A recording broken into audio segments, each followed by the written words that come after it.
Thank you for staying with us. Tonight, we're discussing the agenda of the President-elect, Bola Tinubu, regarding national inclusion and peaceful coexistence with Dr. Jake Epelle, CEO of TAF Africa. Now, Mr. Epelle, let's quickly move on. Now, let's talk about peace, which is crucial after a divisive 2023 election. But how do we, and when I say we, collectively as a country and as individuals, ensure a sustained, peaceful coexistence in the country? I think it starts by giving people their due rights and position to agitate for what they consider to be their right. If truly we want to achieve not a pseudo peace, but true peace, is to allow people the right to express their opinion without necessarily undermining the national peace. That means when someone is aggrieved, he's free to go to court, express himself in such a manner that it does not in any way undermine national security. You know, if you allow people the freedom of expression, the freedom to choose how they want to pursue their right, especially when you know that that individual does not in any way create or make statements that will inflame chaos across the country. And I want to say that when that type of opportunity is provided, it breeds peace eventually, because people know that they will be held accountable either for what they say or what they do. You know, I think also to truly allow the security operative to do their job in such a manner that an individual rights are not taken from that individual, you know, and that people have the freedom to express themselves in a manner that it does not in any way breach security, you know. We shouldn't presume that everyone that comes to speak his mind will eventually inflame chaos one way or the other. And there's been people who have spoken loudly, and Nigeria are becoming of age, that I don't have to go and die for on your behalf just to defend your own individual ideology, you know, especially when it doesn't serve national interest. You know, so I think that's one way. The other way is that the incoming administration have a responsibility to create a level playing field where those who want to, because there will be those that will not want to, but those who want to join forces with them and establish a unitary government will be given that opportunity, you know.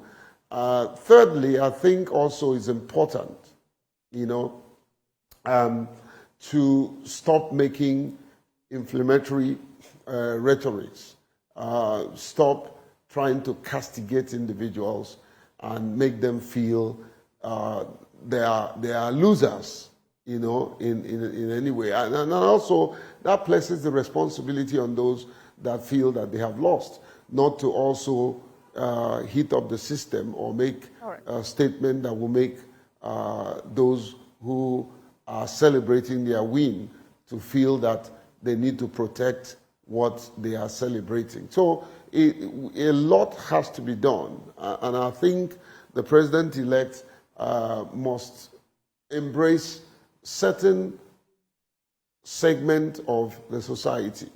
I mean, the community of persons with disability, you know, needs to be recognized, and their role that they can play in fostering unity, because oftentimes these political heavyweights look for the downtrodden as a tool to foment trouble. That community needs to be approached. For instance, I am a little bit taken aback that the transition committee has no persons with disability.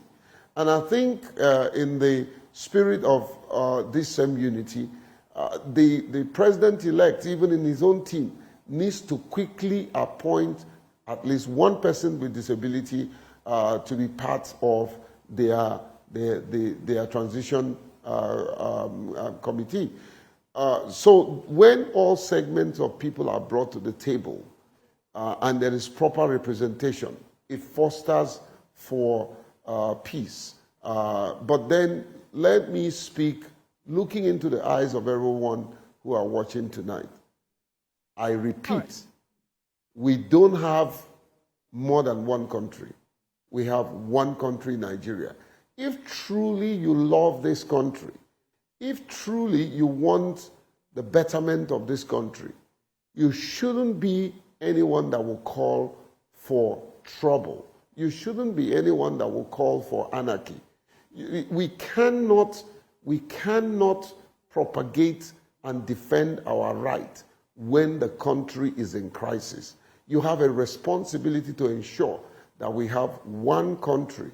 If truly you love this country and you want to leave this country, you must first and foremost put the country first before your own individual aspiration.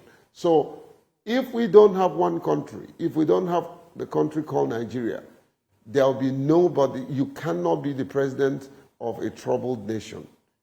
So we must work together to ensure the unity of this country. And I want to commend some of the leaders of the opposing political parties. The role that they have played so far.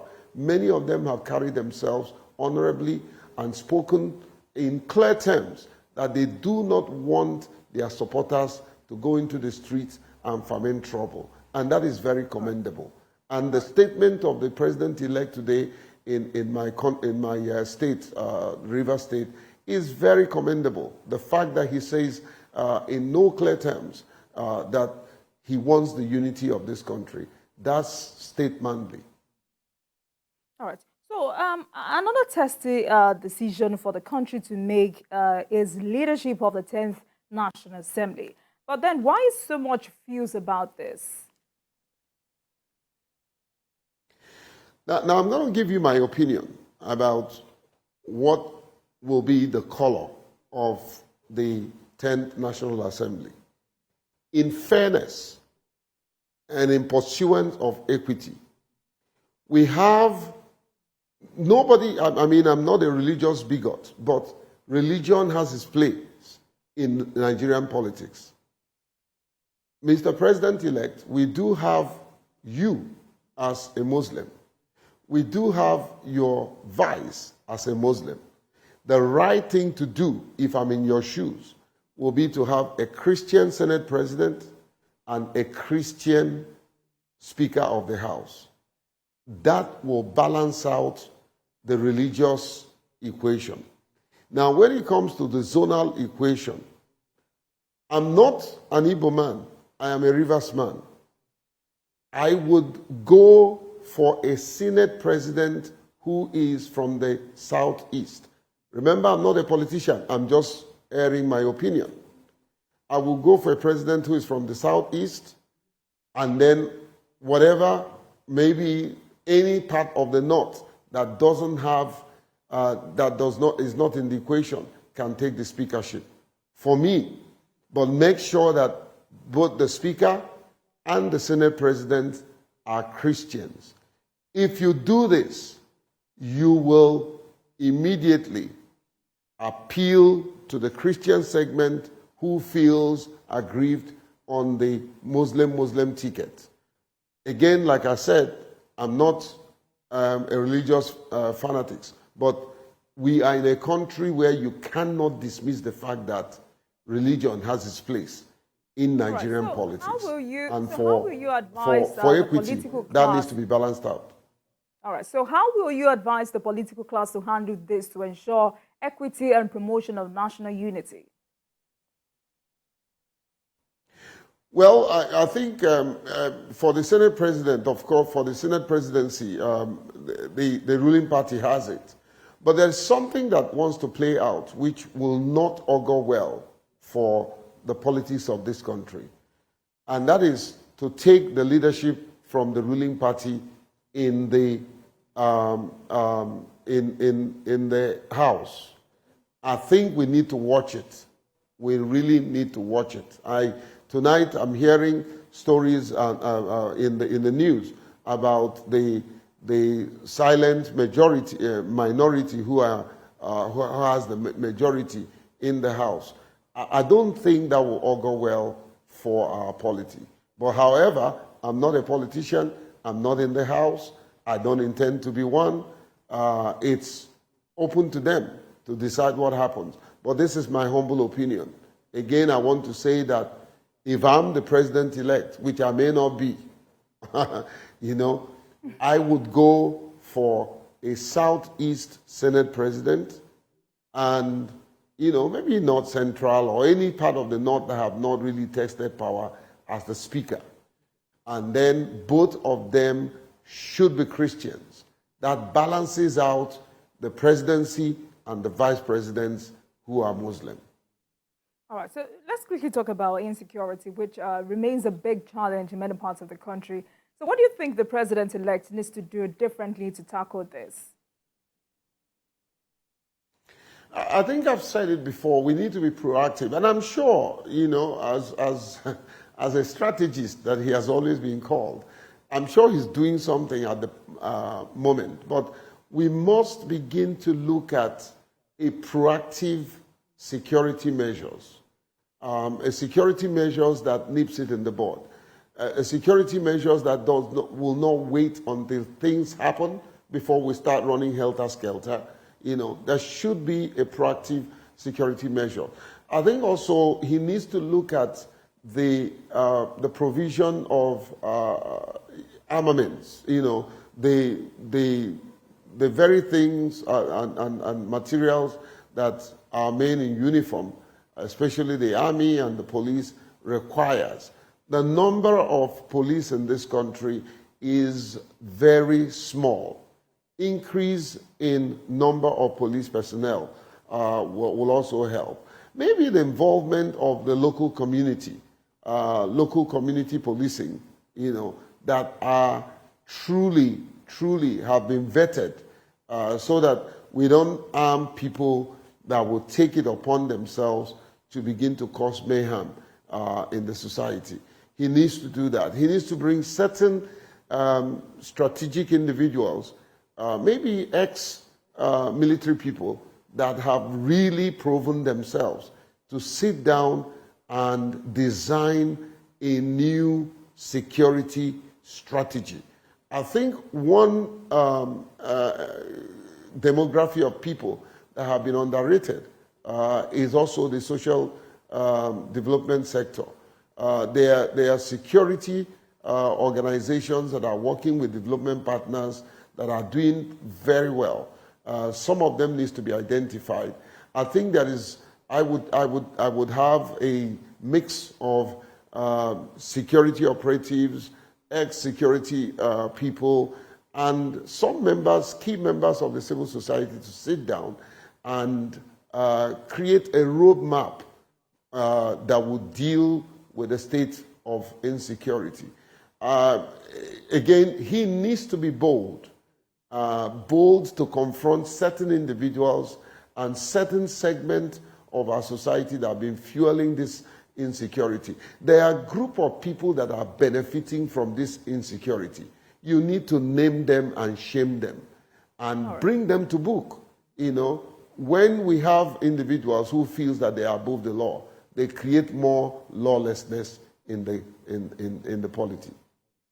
All right, so another promise the president-elect has made is that he will take tough decisions in repositioning the country.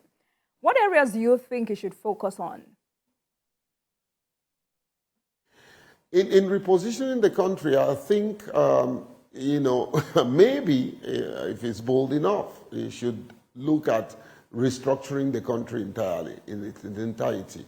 But also, it's important not to undermine the place of unity.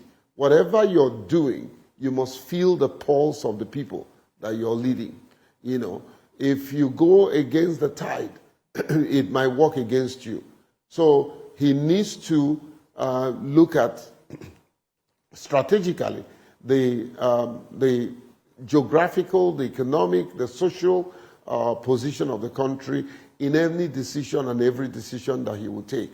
But then, as a leader, you need to be forthright. You need to sometimes step on toes, but be responsible, accountable, and be willing to take a decision that sometimes may not go down well with the people around you. Surround yourself, Mr. President-elect, with people that can look you in the eyes and say, don't go this way. It will lead you into a hole. You need those people. You need the right influence and influencers that can help you navigate and move in the direction that the country can get the result that you so desire. Insecurity is a big problem. Maybe there may be a need for you to call for a national security conference and bring security experts to x-ray what the problems are and to find solution. And please, Mr. President-elect, if you're not going to be willing to implement the outcome of such conference, don't waste your resources in calling for such conference. But you can get the best of solutions in bringing the right heads, I said, together. And at the end of that, it might give you the solution that you're looking for. You know. So another thing that I kept saying is there are people that have good track record in security management. Some of them are no longer in service, but they are available. Tap their brain and use them. Obviously, you know, God has given you the knack to choose the right team. You can do the same thing Dr. Epelle, in choosing the right security team. Let me also get your view on another very critical issue, which is the issue of subsidy removal, a very delicate one, which the President-elect has promised to remove. What impact do you think this will have on the country? Well, you know, it's like sitting on a cake of a gunpowder. You know, just know that you are not just the president for the elites and the elitists. You are the president for the downtrodden as well. The impact of that, if it's done quickly, without proper and critical thinking, can be overwhelming. I'm not an economist, but I don't need to an IQ of a mushroom to know that if you do that quickly, it will create a skyrocketed prices of goods and services. The prices will go beyond the roof. So you need to do, I would pursue, if I'm in his shoes, a gradual subsidy removal by making sure that I've been able to build the institutions that will cushion the effect of subsidy removal. And what are those institutions? Where are the refineries? Right. Where are the refineries? Well, we're going to have the biggest refinery, which is the Dangote refinery and all that, but that's an individual refinery. If himself and his board members sit down and make one decision that does not favor the masses, that's the end of the whole process. Dr. Epelle, something we have to go. Must ensure. I let you go. Dr. Epelle, sadly we're running out of time. But before we go, I know you've waged war against stigmatization of albinos, you know, globally. I'd like to know, what is the situation like now, and has the stigmatization gone down?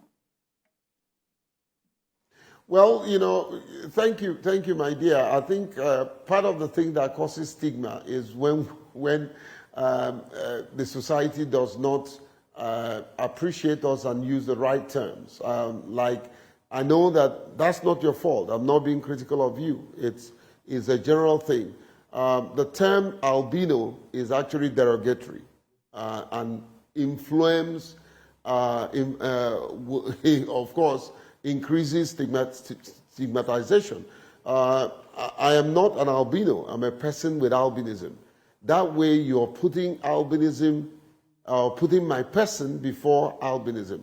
What have we done? I think Nigeria, through our little effort, is the first country in the world to formulate a national policy on albinism. And that policy is gradually being implemented.